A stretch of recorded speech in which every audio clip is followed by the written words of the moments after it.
How many times did it happen that you had a great stamp that you would love to use on your clay, but the only way of using it would be to just, stamp your clay, but then you'd have to varnish the piece, you cannot buff it or anything.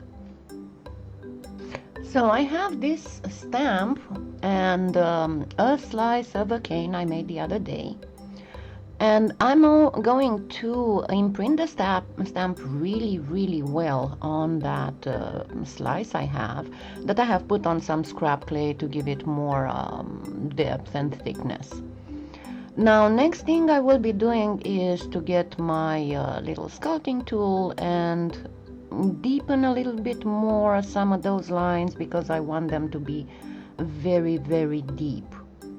You might not have to do that if your hands are working better than mine, but with mine I don't always press equally on the stamp, so then you will have to, if you have already a cut piece, you'll have to kind of straighten it back up, because the use of the stamp will deform it a little bit.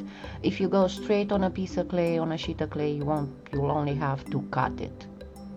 So at this point I am pretty much done. I need to just get it on my baking piece, make sure that I have all my lines deep enough, because there can be a little bit more flattening when I place the piece on the baking medium. And then all there is to be done is to bake it.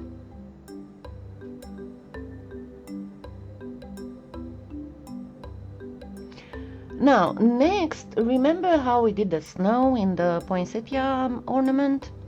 I will do the same thing with the contrasting color of clay. In my case, I am going to use black, because that slice looks very much like brightly colored flint. Yes, you can find flint in very bright colors.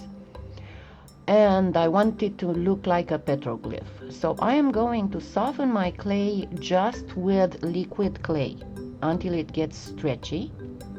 And then what I am doing is to just fill those deep imprints with my softened clay. It's going to be very sticky and fairly messy, and your fingers will be quite sticky from the clay you're using. But make sure that you fill those imprints very well and swipe with your finger from all directions. And because you have so much TLS, the clay will not come out of the imprints. Then clean your fingers with alcohol and then swipe some more so you can remove the excess. Then again, clean your fingers and then grab your X-Acto knife to scrape away all the excess that you can. Make sure that you hold the X-Acto knife straight on the piece, because you don't want it to be gouging. And then once you removed everything possible, just soak a paper towel in alcohol and gently wipe the whole surface. The alcohol will not touch the clay that's in the imprint. It will only remove the excess that's on the surface of the baked clay. Then once you have cleaned your piece very thoroughly, all you have to do is bake again.